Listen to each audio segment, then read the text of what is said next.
Hi, everybody. Mark Hanna, Wisdom Gaming. This is episode 3 of the weekly dose of ASL, as I call it. So I thought I'd ramble here a bit today. Not that I want to bore you. You may not find this interesting. I don't know. But I wanted to talk about why I'm doing this channel for ASL. Actually, Wisdom Gaming is not just about ASL. ASL is one of the great games of all time. There's no doubt about that. But there's a lot of other excellent games out there, and they deserve attention too. So, when did I start this ASL channel? Well, a long time ago, actually.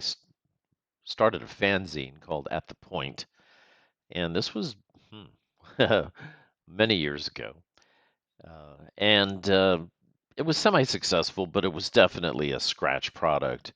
And people saw my success, and they noticed a gap in the market. And actually, a guy named Kurt Schilling came in and started Multi-Man Publishing and published a better magazine than mine. I was a bit pissed off about it, to be honest, and I talked to him about it. But that's competition. That's how it is. You got Kurt Schilling, he's a winner. Let me just say this, without Kurt Schilling, there would not be any ASL as we know it. Hasbro would have taken it over, and who knows what would have happened to it then. So, kudos for all of that. So, I languished in ASL after that. Um, I did have some successes. I met some of the great ones, played them. Mark Nixon, Fish Connor, Bill Connor. Um, actually managed to play him a couple times in a group. Uh, beat Mark Nixon a few times. Brought like the West Coast offense, I guess. I had learned from a guy named Dave Derzinski. You'll see him in the chat. He likes to play only red barricades now, I think, and he's always there. I think he's always open for a game. I probably should stop by and say hello. I learned from him and another guy named Chip Wurtenberger. Those were my, I guess, mentors when I first started in ASL before I started the magazine.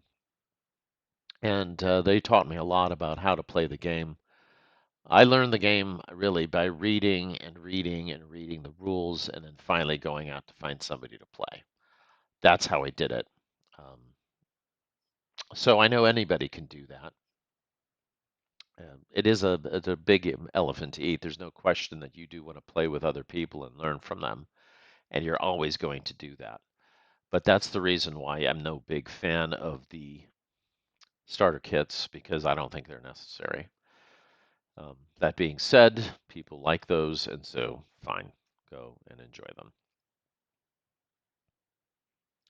Anyway, uh, so eventually I wound up beating Fish Connor in a tournament. I would say this was one of my apex moments. Hardly anybody beats that guy. It was in Bread Factory number 5, and I used it. We played that scenario, and it was something that I had to come back from. He was breaking all my units left and right, and I had to rally them. But in Bread Factory, one of the things that saved me is that he had to roll for reinforcements, and he couldn't get the reinforcements. And after I got a K result on his Fanatic 248 or whatever it was in the Bread Factory, I looked at him, and he looked at me, and he knew he was in trouble at that time. Everybody has these ASL moments. I tend to play to the level I'm with. So if I play really a great player, and I won't say this is true all the time because there's some guys that I just can't beat, seem like they got my number. Anybody who plays ASL regularly is going to have my number now. I don't have time to play ASL as much as I'd like. So if you play regularly, and that's one of the best ways to get good with guys that are good who teach you new things, you can get very good at this game. So I'm, running around 1700 area, 1721 or something. I can't now. I think it's slightly below 17 now as they change the uh, parameters. So I'm still not bad, pretty good really, I suppose, but not the best. But I have a few things I can add to ASL, and I'm going to do that. one of the things that I had to think about for this is what am I going to add? Now, I have been notoriously unsuccessful at impressing anybody. Not always, but in general, I'm not the greatest at social media.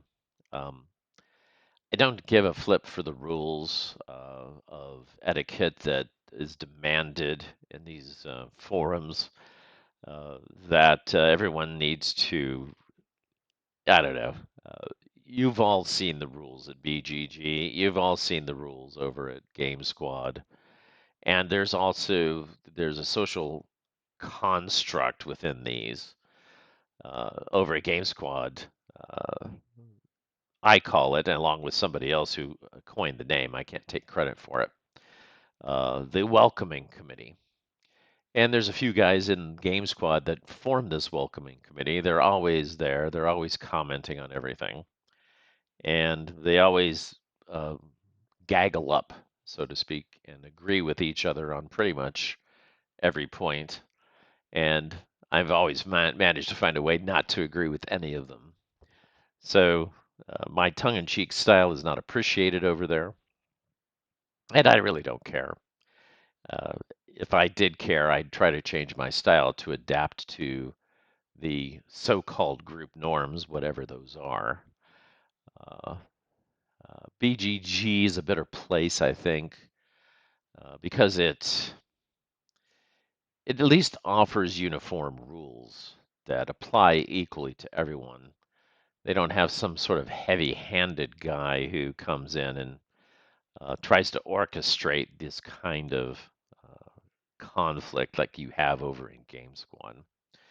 So BGG, but they still have some moderation rules that I find annoying. From time to time, I'll get dinged by somebody who can't stand the truth or doesn't want to be made fun of or whatever it is that troubles people, that they all need to be in a safe place, this Generation Z thing, this millennial thing that all places are supposed to be nice and friendly and all of that. So that means the truth or pointed comments, the Ricky Gervais comedian kind of comments that point at the truth and make fun of people are not particularly welcome. So, so be it. Again, I don't care. Uh, it's not in my nature to say that. Well, I can say that I don't care, and of course, that doesn't mean my feelings don't get hurt. I'm human, but at the end of the day, intellectually, I'm always going to head for the truth. I'm not going to head for being liked. So that's just how it is. And so if you watch my videos, you're going to have to deal with that. And if you don't like it, don't watch my videos because you won't like them. However, if you like pointed commentary and direct commentary and commentary that not afraid of, well, controversial topics and commenting on them, then this will be a place for you to come and enjoy that, growl at it, whatever you want to do. Okay. I need to put this particular channel in a different light than the other ones that are there. And generally speaking, I've been looking at this for a long time, but generally speaking, you've got the category of the channel. This is the unboxing category of video. You've always got these guys who nothing wrong with it. They want to unwrap the. Apparently, these are popular. Unwrap the box and take out the counters and marvel at the counter sheet and look painstakingly and oh yeah, here's a rule for this and here's a rule for cows and here's a rule for boats and yes, that's what's in there. There's going to be rules and counters and maps, and I appreciate them. I'll check them out, but it's not the kind of video that I want to do. There's plenty of people that do it and probably would do a better job than me, and that's great. Enjoy themselves. That's great. You guys keep doing that.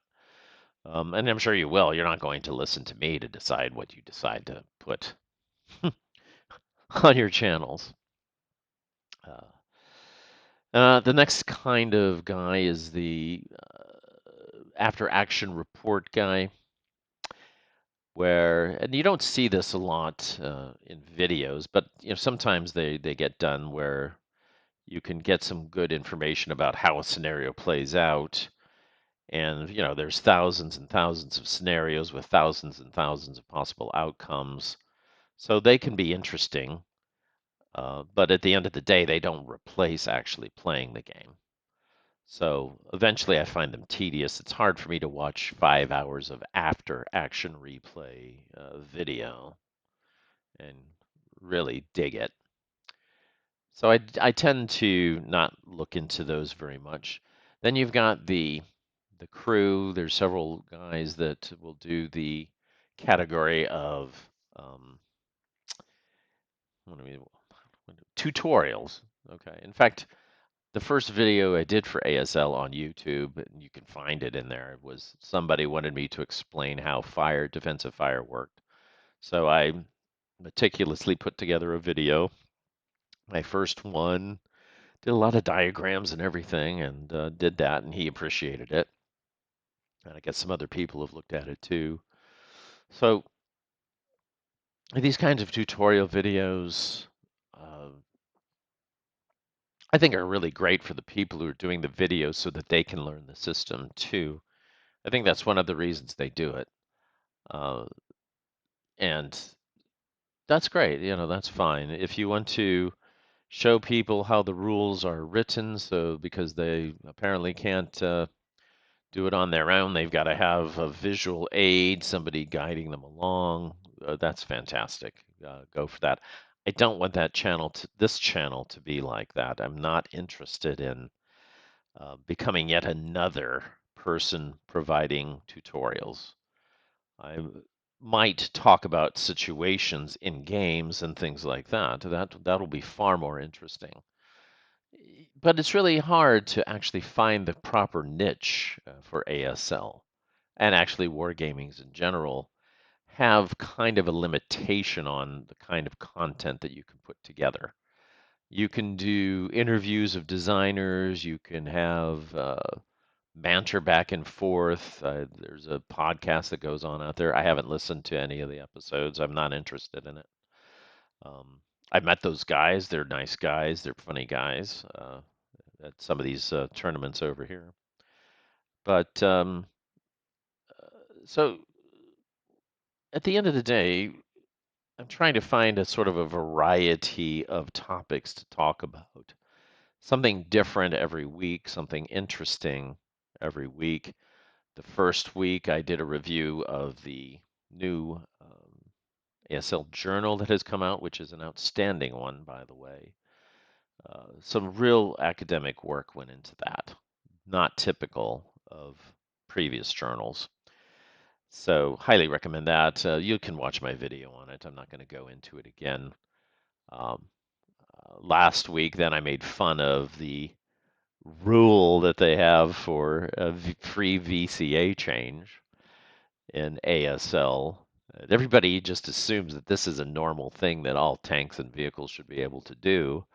But you look at the anomalies that are created by it and some of the nonsensical rules they have for ACAC machine guns, and you just have to roll your eyes.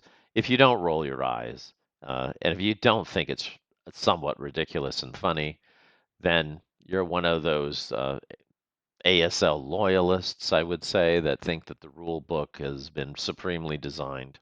Um, you've also got the crowd of characters out there uh, that think that ASL is just a game, it's not a simulation. You see some, I would have to call them know-it-alls who actually think that's true. And you could say that for any game then. If a game is just a game and it's not a simulation, if ASL is not somewhat of a simulation, I don't know what is. It's not Parcheesi, it's not checkers, it's not an abstract game like chess. It's designed to uh, recreate tactical combat during a period of war during World War II, and it's not just a game for fun. This would be masochistic to learn this game. The rules, the supplemental rules, the Q&A that you have to suffer through to figure some stuff out. There's the Q&A that makes sense, the Q&A that doesn't make sense. Now, I will say that for every one thing that's ridiculous in ASL, there's 100 things that are great. So if I find some things and pick on them for fun, don't take it too seriously. In fact, I have to take issue with people who take themselves too seriously. And I have a feeling that people think that I take myself too seriously, but actually, I don't. I really find a lot of things amusing. And all of the banter and back and forth that people get into, the ego build up, the odd behaviors, the weird things that happen. One of the things that happened to me early on is that there were these two guys, Mike McGrath and his roommate at the time, Cheney. I think it was Bob Cheney, can't remember. But, I'd play McGrath, and there was no way I could ever beat that guy. I remember surrounding three of his squads that were broken with a tank, uh, and this would have eliminated them all for failure to rout, or they would all have been prisoner. And the only thing that would have saved him was to hit my tank on the side and roll a 2 for a kill. Well, you already know what he rolled, don't you? And there's just some people there that will beat you and you can't find their number. But his roommate could never beat me. And they were both well known, good players. They played ASL all the time. And it was like I had this guy's number and this guy had my number. And, this is one of the funny, quirky things of ASL. So, yeah, there's another guy who's very good, and I played him several times, at least twice. And I remember congratulating him. I said, "Wow, look at you! You have such a great area rating." And he said to me, "Don't say that. You're going to jinx my area rating. If you start talking about how great my area rating is, you're gonna ruin it." And he was pretty serious about this. So I said, "Yeah, okay. All right. But I have the same quirks. People will report this to you." And there was one guy I was playing, and he kept predicting the rolls. Okay, I'm gonna get a 2, or no, I need a 4 or less, and every single roll. And I would finally just got aggravated, and I said, "Will you stop that, please? Don't call out every single time the dice roll." All right. Now, of course, now that I've admitted this, any of my nemesis out there are going to obviously try to do that every single time we play. And you know what? Go ahead, go for it. Anyway, he was polite about it and he stopped doing it. It was really nice of him. Although I think that perhaps he was a bit taken aback that I pushed him on it. Uh, and I'm not going to name any names here. Here's another funny one. I was playing in a tournament scenario, and this guy, pretty well known, um, starts deciding that it's time for him during the beginning of the game to start, and I would have to say he was filling his mouth with potato chips and crunching, right in the microphone, crunch, crunch, crunch. Then he would talk around his crunching to explain something because he felt he had a great deal of expertise and needed to demonstrate that, just like a lot of egoic war gamers are apt to do. All right. So imagine this playing ASL, crunch, crunch, crunch, crunch, listening to this, trying to concentrate on beating the guy. So, yeah. Anyway, so I love ASL. I like this game. I don't really care too much whether I'm liked or not. That's not why I do this. This channel is actually for me. I don't expect much from this channel. I'm using this channel to practice making videos. Uh, I'm going to be making videos for other games. I'm going to be actually making some very serious videos about very serious subjects. The population of the ASL fandom isn't some place where I can find a way to make it uh, make it pay off for me. I don't expect to try to monetize this to any great degree, but if I'm successful at it, I will try to monetize it. Why not? But that's not the purpose of it. So I'm here to find ways to talk about ASL, perhaps entertain you, perhaps generate some aggravated emotions in some of you. I don't know. I have no idea exactly what's going to come out. But I do know that the venue for me to express myself needs to be in the creative mode. It's not in the responsive mode, and it's not in the social media mode. I will be posting probably some of these videos on BGG. I won't go near Game Squad. They don't deserve it. And I will uh, concentrate on find, doing different productions, finding a niche, finding a way to communicate about this wonderful, amazing game. And that's going to be my intent. So that's it. End of rant, end of monologue. Uh, Part of the reason I don't have much more to say, I don't really have time to set up anything or do any gameplay this particular week. I started a new gig that took up a lot of my time, uh, and I just wanted to make sure at least I got a video out. So, wow, I see I've been yakking away for 20 minutes straight, so I think it's time to stop this. Thanks for listening. If you like this video, please like, subscribe, and comment. Happy to address any comments.